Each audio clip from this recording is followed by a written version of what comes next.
Qeveria do të rrisë pagat për mjekët, infermierët, arsimtarët dhe ushtarakët nga 1 prilli i vitit të ardhshëm. Në prezantimin e projekt buxhetit, kryeministri Rama paralajmëroi dhe uljen e borxhit publik në masën 65.3%. Shqipëria një përmirësim në indeksin e konkurrueshmërisë globale, vlerësime pozitive kanë marrë reforma në administratën publike dhe ajo e pronës, por në rënje është indeksi i krimit organizuar dhe pavarësisë së gjyqësorit. Kryeministri Berisha zbulon në një intervistë për televizionin Klan se presidenti Meta gjendet nën presionin e qeverive të Shqipërisë e Greqisë për shkak se po pengon një marrëveshje anti-shqiptare.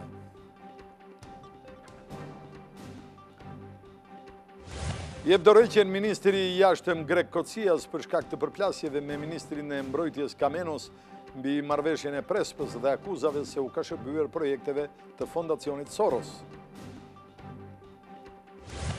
Durrësi e Vlora mbaj rekordin negativ për dhunën ndaj grave. Numrin më të ulët e kanë Dibra e Kuksi për shoqatat për mbrojtjen e drejtave të grave, thonë se mjaft gra refuzojnë ende të denoncojnë rastet e dhunës.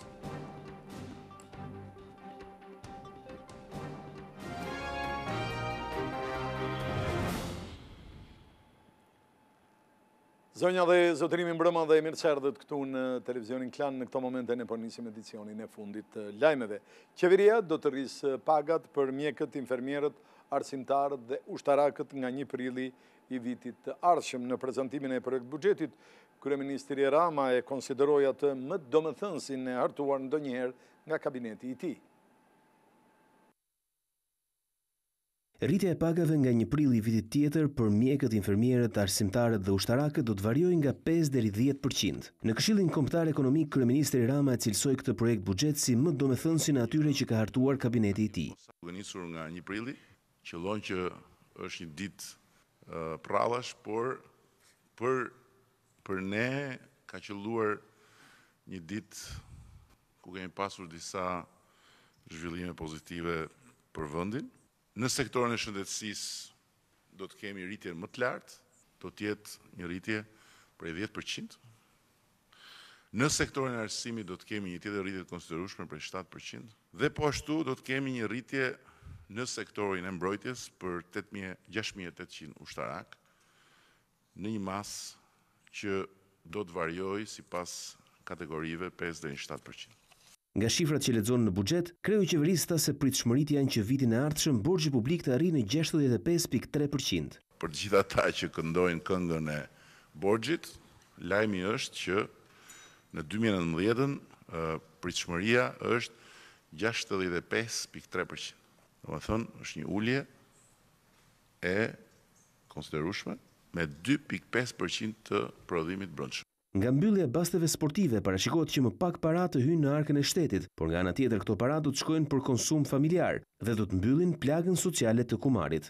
Kalkulojmë një mesatare, mund të jetë pak më e lartë, mund të jetë pak më e prej 700 milion eurosh që do shkojnë nga lumi dhe llumi i basteve në konsumin racional të familjeve. Për investime në infrastrukturë, ujësjellës dhe trajtimin e mbetjeve për 2019 janë parashikuar afro gjysmë miliardi lek. Shqipëria një përmirësim në indeksin e konkurrueshmërisë globale të publikuar nga Forumi Botëror Ekonomik. Shqipëria ka fituar 4 vende në indeksin global të konkurrueshmërisë, i cili publikohet çdo vit nga Forumi Ekonomik Botëror. Vendi ynë renditet i 76 mes 140 ekonomive botërore për vitin 2018, ndërsa një vit më parë rankohej 80 në renditjen e 135 shteteve. Në 4 shtyllet kryesore ku e para janë institucionet, Shqipëria ka patur përmirësime, por kjo ka ardhur vetëm si rezultat i përmirësimit të komponentëve të rasteve të terrorizmit, reforma në administratën publike dhe përpjekjet e bëra për të mbrojtur të drejtën e pronës. Elementë të tjerë të rëndësishëm brenda shtyllës së institucioneve kanë shënuar rënje. Krimi organizuar është rritur, duke u renditur në vendin e 108 në botë, ndërsa për pavarësinë e gjyqësorit, indeksi sërish shënon rënje dhe çon Shqipërinë në vendin e 126 mes 140 shteteve. Dobësi të tjera shihen në fushën e infrastrukturës, ku rënje vërehet në cilësinë e rrugëve dhe lidhjen me aeroportet. Në pikën e infrastrukturës aeroportuale, vendi ynë është sërish në fund të listës së ekonomive botërore. Vendi ynë ka lënë pas në renditje Maqedoninë dhe Bosnjën, por është pas Serbisë dhe Malit të Zi. Gjatë një interviste për televizionin Klan, ish kryeministri Sali Berisha ka folur gjithësisht për negociatat lidhur me kufirin e detit me Greqinë si dhe për pozicionin e presidentit Ilir Meta. Ish kryeministri Sali Berisha flet me shqetësim se po shkohet drejt një zgjidhje politike dhe as pak tekniko-juridike lidhur me marrëveshjen e kufirit detar mes Shqipërisë dhe Greqisë. Shqipëria humbet të pakten 1300 km2 det. Humbet të gjithë pjesën e rezervave të trilionave të naftës dhe të gazit të njohura tashmë botërisht. Pala greke është ofruar të bëjmë zgjidhje politike dhe jo tekniko-juridike. Greqia kalon nga 6 në 12 milje. Për ish kryeministrin kushti i vënë nga Athina zyrtare për mosnjohjen e vendimit të gjykatës kushtetuese e bën marrëveshjen antikushtetuese. Çdo negocim i bazuar në mosnjohjen e vendimit gjykatës kushtetuese është fund e krye antikushtetues. Reagimin që solli në Tiranë e Athinë deklarata e presidentit Meta se në kushtet e mos funksionimit të gjykatës kushtetuese do t'ishte udhës që kjo marrëveshje të shtyhej, Berisha e sheh si një padi që palët po i bëjnë kreu të shtetit. Kjo përbën një padi që qeveria antishqiptare i bën institucionit të kreut të shtetit të Shqipërisë për qëndrimet e tij kushtetuese. Dozën e kritikave se kursen edhe kur pyetet për marrëdhëniet mes Tiranës dhe Athinës zyrtare në qeverisjen e Edi Ramës. Janë marrëdhënie vasaliteti të turpshëm, të cilat nuk mund të kenë as perspektivë dhe as të ardhshme. Të plot intervistën e zotit Berisha do të keni mundësi të ndiqni në fund të këtij edicioni lajmesh. Sa kaq do të ndalemi në Greqi, kur sot papritur ka dhënë dorëheqjen ministri i jashtëm grek Kocias. Me një vendim të beft, ministri grek i punëve të jashtme Nikos Kocias i paraqiti dorëheqjen kryeministrit Aleksis Tsipras. Vendimin e mori pas një përplasje të fortë me ministrin e mbrojtjes Panos Kamenos, ndër të tjera edhe për marrëveshjen e emrit të Maqedonisë. Kryeministri Tsipras vlerësoi punën e Kociasit si kryediplomat dhe njoftoi se do ta merrte vetë drejtimin e ministrisë së jashtme për ta çuar deri në fund marrëveshjen me Shkupin. Zemërthyre pranova dorëheqjen e Nikos Kociasit, të cilin e falenderoj sinqerisht për kontributin e tij në këto 3 vite e gjysmë në përmirësimin e rolit gjeopolitik të vendit. Vendosa ta marr vetë drejtimin e ministrisë së jashtme për të përçuar një mesazh vendosmërie se do të bëj gjithçka kam në dorë për përfundimin e suksesshëm të marrëveshjes së Prespës. Της ιστορικής συμφωνίας των Πρεσπών. Mediat greke shkruajnë se ministri i mbrojtjes kishte shprehur rezerva për marrëveshjen e Prespës e negociuar dhe e nënshkruar nga Kocias më 17 qershor. Sipas Kamenosit, ky pakt duhet të ishte mbyllur pas zgjedhjeve. Po ashtu ministri i mbrojtjes akuzoi Kociasin se ka abuzuar me fondet publike dhe se është një njeri i afërt me George Sorosin. Kocias nga ana tjetër mësohet se e ka akuzuar ministrin Kamenos se po ndërhyn në punët e ministrisë së jashtme, por ajo që shtyu kryediplomatin grek të zbres nga treni i qeverisë është pozicioni i kryeministrit Aleksis Tsipras, i cili sipas tij kishte qëndruar tejet i tërhequr në këtë përplasje. Nikos Kocias ishte një prej ministrave më të vlerësuar të qeverisë greke. Ai u angazhua personalisht në negociatat për çështjet e mbetura pezull me Shqipërinë. Është ende e herët të thuhet nëse largimi i Kociasit do të ndikojë në marrëveshjen mes Tiranës dhe Athinës, por duhet theksuar se ai ka pasur një rol të rëndësishëm në negociatat mes dy vendeve.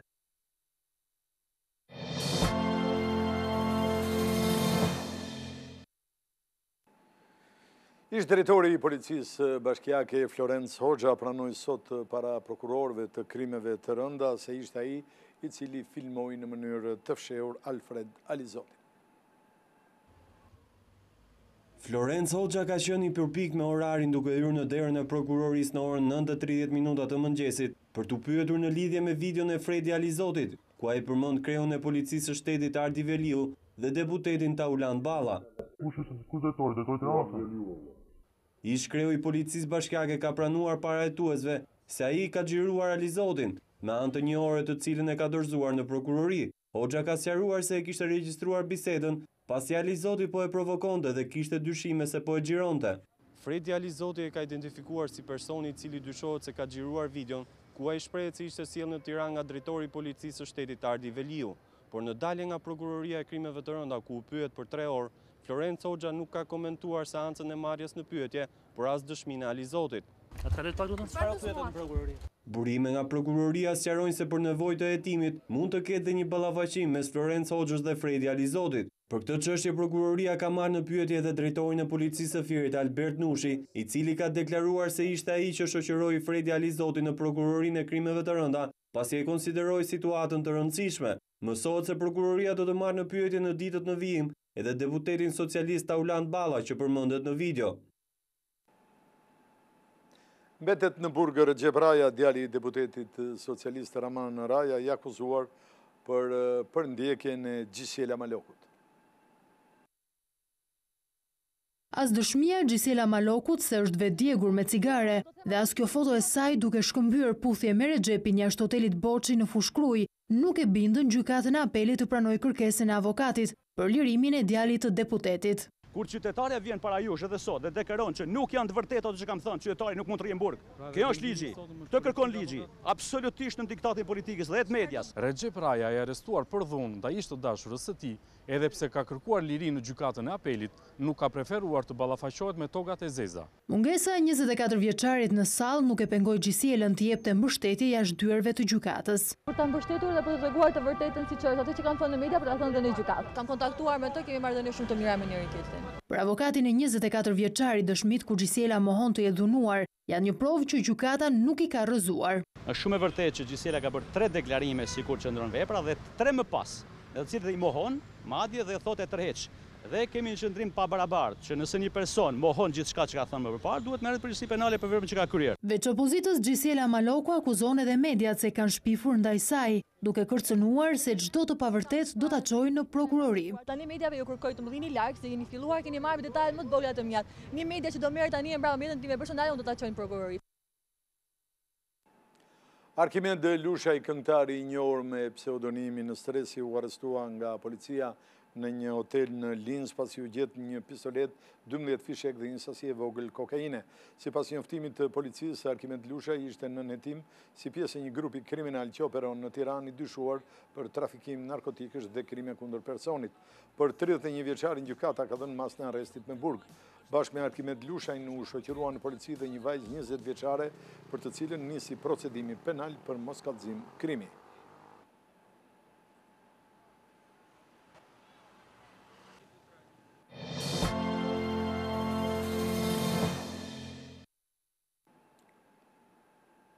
Task Forca kundër korrupsionit ka kallëzuar ish kreun e Inspektoriatit Kombëtar të Punës dhe drejtuesin aktual të degës Durrës. Në takimin e përjavshëm me koordinatorët e bashkëqeverisjes, kryeministri Rama nxiti qytetarët të denoncojnë çdo rast të zyrtarëve që abuzojnë me detyrën.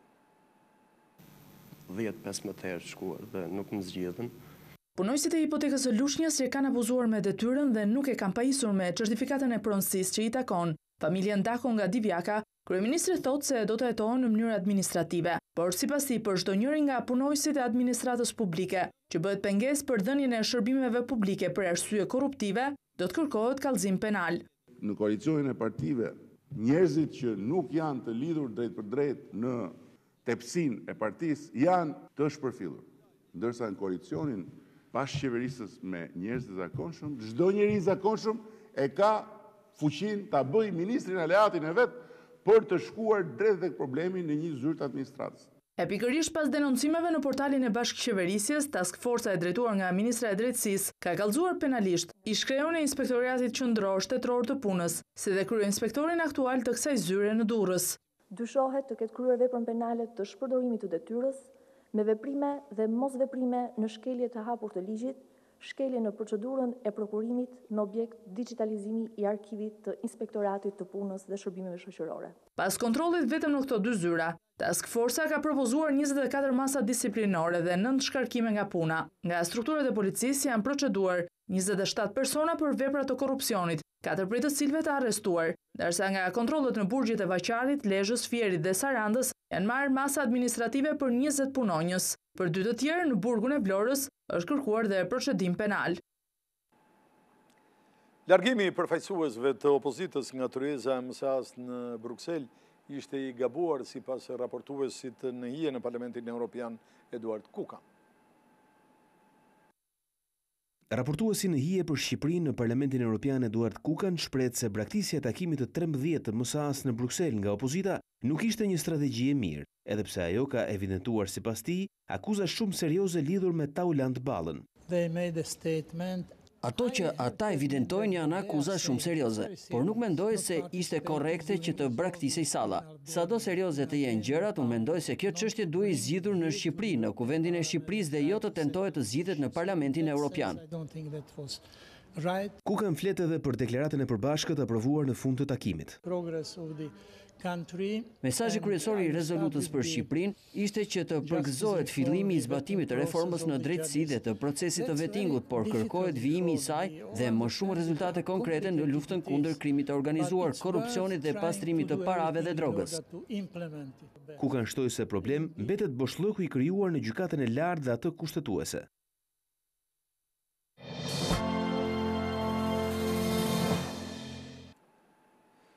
Mjekët e qendrave shëndetësore denoncojnë presionin që kanë për të realizuar numrin e kontrolleve të check-upit. Emisioni investigativ Stop zbuloi ndryshimin që është bërë kontratës ku parashikohet gjobitja e mjekëve nëse nuk kapin normën e vendosur. Të gjithë mjekët e qendrave shëndetësore janë vënë përpara një detyrimi të ri në kontratën e punës prej janarit të këtij viti. Mjekët e familjes duhet të përmbushin një numër të caktuar kontrollesh, të njohura si analizat e check-up. Në bazë të ligjit, ky kontroll është sipas dëshirës për qytetarët nga mosha 35 deri në 70 vjeç, por sipas një investigimi të emisionit Stop në televizionin Klan, po ushtrohet presion te mjekët. Është një normë që është vendosur, nëse se arrin këtë pastaj, gjobitet një. Gjobitet? Po, mbi çfarë bazë gjobitet? Sepse është një pikë e kontratës edhe nuk e ke realizuar. Unë për veten time, për 6 muajorën e parë, jam gjobitur 30.000 lekë, nuk e kisha realizuar 100%, kisha arritur 70% të vjetra 30.000 lekë, po për mua 3 vjetë unë 500.000 lekë e kam rrotur. Jemi pak a shumë të shqetësuar në këtë drejtim në një farë presioni, si mund të themi, sepse nuk e realizojnë dot, është e vështirë. Por një penalitet i tillë në kontratë nuk parashikohet në kodin e punës. Në fondin e sigurimit të detyrueshëm të kujdesit shëndetësor nuk dhanë një përgjigje. Mund na flas dikush. Jo, për momentin jam. Ata vetëm që është çështje për momentin është aktiv. Ndërsa inspektoriati i punës premtoi ngritjen e një grupi të posaçëm që do të verifikojë të gjitha pikat e kësaj kontrate. Tenderi i check-upit u lidh 4 vjet më parë dhe kompania fituese paguhet 2.1 milion euro çdo vit, pavarësisht numrit të analizave të kryera. Pasi këtij denoncimi në emision Stop ka reaguar dhe Partia Demokratike.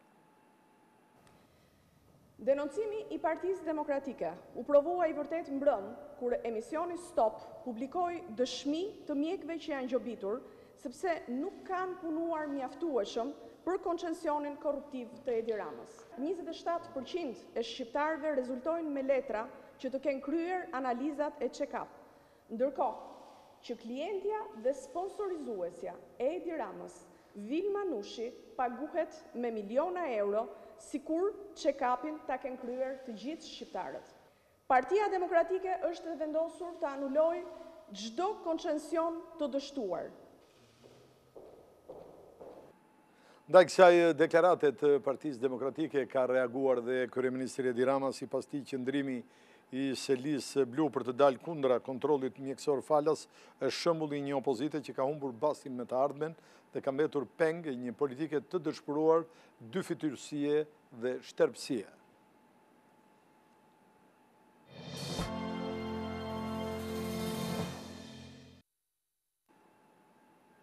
Në të ardhmen rrugët të cilat do të bëhen me pagesë do të administrohen nga një kompani shtetërore. Ministri Gjiknuri prezantoi dhe një aplikacion të ri të quajtur rruga digjitale për denoncimin e problemeve që hasin qytetarët në akset kombëtare.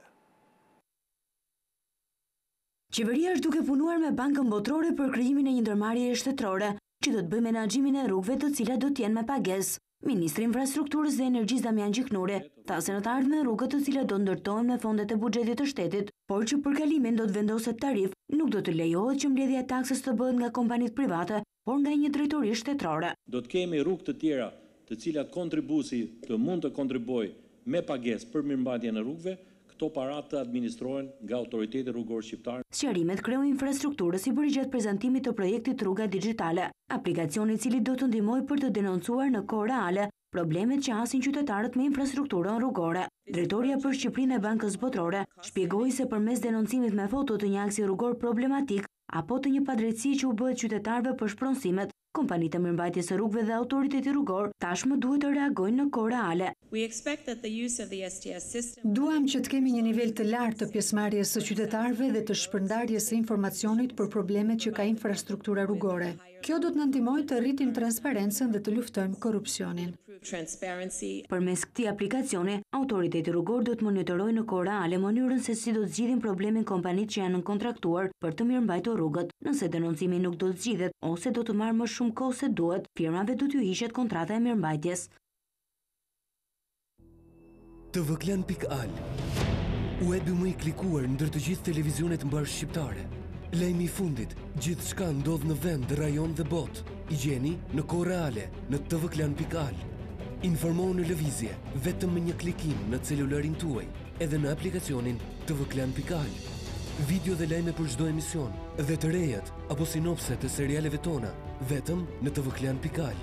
Besueshmëri, shpejtësi, cilësi dhe interaktivitet. Klan, televizioni mbar shqiptar më i ndjekur.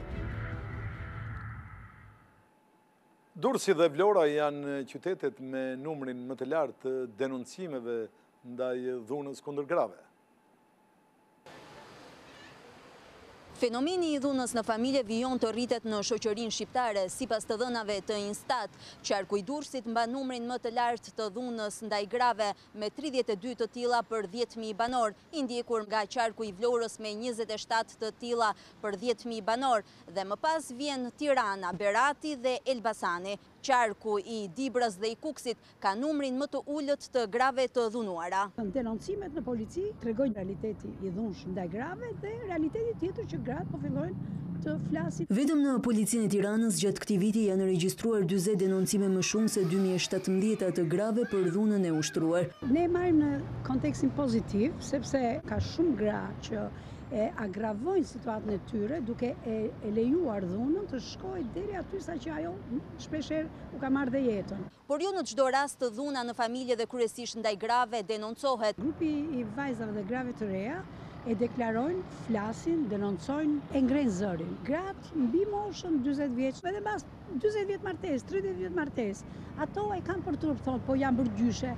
Ndonse të pakët në numër, edhe burrat kanë denoncuar dhunën e ushtruar ndaj tyre. Sipas të dhënave të siguruara nga televizioni Klan, më shumë se gjysma nga 400 denoncimet e grave në polici kanë marrë urdhër mbrojtja. Do të ndjekim tani një vëzhgim i cili është bërë në vendgrumullimin e mbetjeve në Porto Romano të Durrësit. Këtu mbetjet po zgjerojnë territor. Gjendja jo vetëm nuk është përmirësuar si kundër u premtua pas shpalljes së emergjencës mjedisore 3 muaj më parë, por u përkeqësua dita ditës. Kamionët shkarkojnë çdo ditë në terren të hapur. Për të ulur volumin plerave u vjet zjarri pa kontrolluar.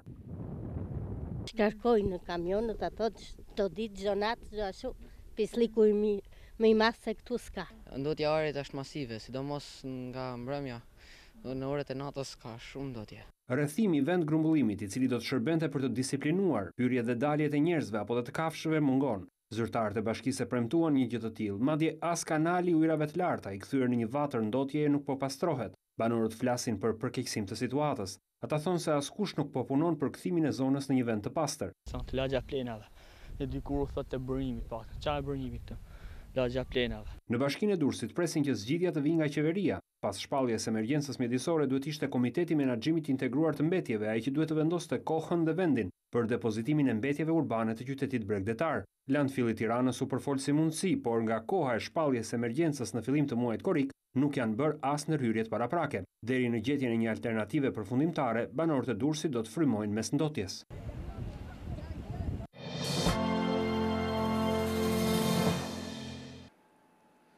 Dhe tani është momenti të ndjekim të plot intervistën e dhënë për televizionin Klan nga ish-kryeministri Sali Berisha. Zoti Berisha ishte premtuar që marrëveshja me Greqinë për kufirin detar do të përmbyllen në muajin korrik. Por duket se kjo çështje ka kaluar në kalendat greke. Zëra në Athinë, dhe këtu i referohem ministrit jashtëm grek Nikos Kocias, por edhe zëra brenda maxhorancës, thonë se pengesë për finalizimin e kësaj marrëveshje është presidenti Ilir Meta. Si e komentoni këtë stepje të kreu të shtetit. Së pari, kjo përbën një padi që qeveria shqiptare, në fakt anti-shqiptare, i bën institucionit të kreut të shtetit të Shqipërisë për qëndrimet e tij kushtetuese. Fakti që të dy qeverit bëjnë të njëjtën akuzë fakton dhe njëherë se kanë një pengesë të cilën duhet ta kapërcejnë për të realizuar marrëveshjen më anti-shqiptare që nga Kristaq Zografi gjerë tek Edvin Kristaq Rama. Është negociuar në mënyrë absolute antikushtetuese. Tre takim kanë bërë që në takimin e parë, pala greke i ka deklaruar në tovolinë palës shqiptare se ne nuk njohim vendimin e gjykatës kushtetuese. Që në këtë moment çdo negocim i bazuar në mosnjohjen e vendimit të gjykatës kushtetuese është fund e krye antikushtetues. Pala shqiptare duhet të ngrihej nga tovolina dhe t'i thoshte se negociatat morën fund. Ne qëndrojmë me të gjithë qenien tonë prapa vendimit të gjykatës kushtetuese. U bë një akt i pashemullt antikushtetues me marrëveshjen që pala greke i ka dorëzuar veglave të tyre shqiptarëve në negociata, Shqipëria humbet të paktën 1300 km2 det. Humbet të gjithë pjesën e rezervave të trilionave të naftës dhe të gazit të njohura tashmë botërisht. Burimet të brendshme të delegacionit më thonë se këtu ka ardhur pasi në takimin e dytë pala greke është ofruar të bëjmë zgjidhje politike dhe jo tekniko-juridike. Zgjidhja politike që Greqia kalon nga 6 në 12 milje dhe pastaj do t'i japun palës shqiptare disa rënishte dhe ujrat pa vlerë. Pala greke ka të drejtë të kalojë në 12 milje, po jo në proces ndarje. Në ndarjen me Italinë ka qëndruar me 6 milje, me Turqinë është me 3 deri në 6 milje. Nuk kalojë në 12 milje gjatë marrëveshjes së parë. Ka një kapitullim të plot pa kushte të Edvin Kostaq Zografi dytë dhe Ditzi Bushatit që duket se është totalisht në kthjetrat e Kociasit. Zoti Berisha, qeveria deri më tani nuk ka bërë transparencë në lidhje me negociatat. A jeni ju në dieni të ndonjë drafti mes palëve dhe çfarë ndryshon nga vija e marrëveshjes arritur nga qeveria juaj në 2009? Jam në dieni plotësisht. S'ka draft, s'ka ndërzuar dot gjë këta. Këta kanë dorëzuar diçka që u ka servir pala greke nëpërmjet skapit dhe agentit të famshëm Meçollare, agentin e dy shërbimeve të huaja. Ka çuar propozimin që ta bëjë general për shërbimet që u ka bërë të tjerëve. Drafti është tërësisht marrëveshje palës greke.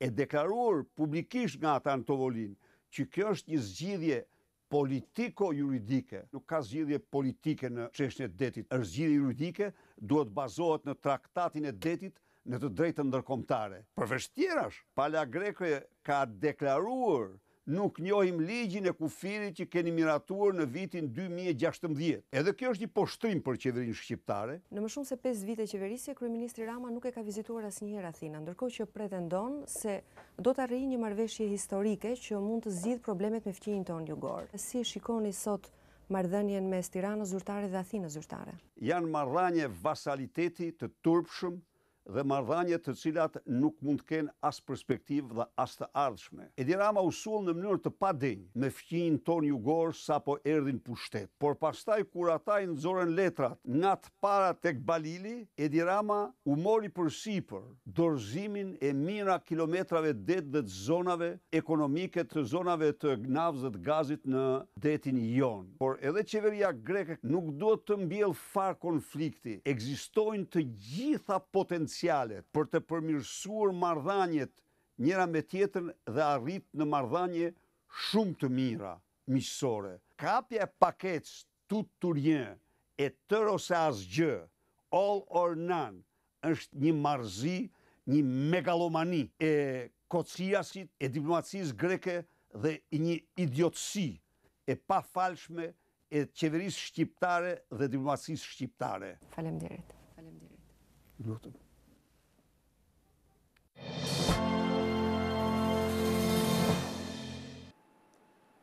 Këtu përfunduam këtë edicion lajmesh, zonja dhe zotërinj, ju faleminderit për vëmendjen. Natë mirë.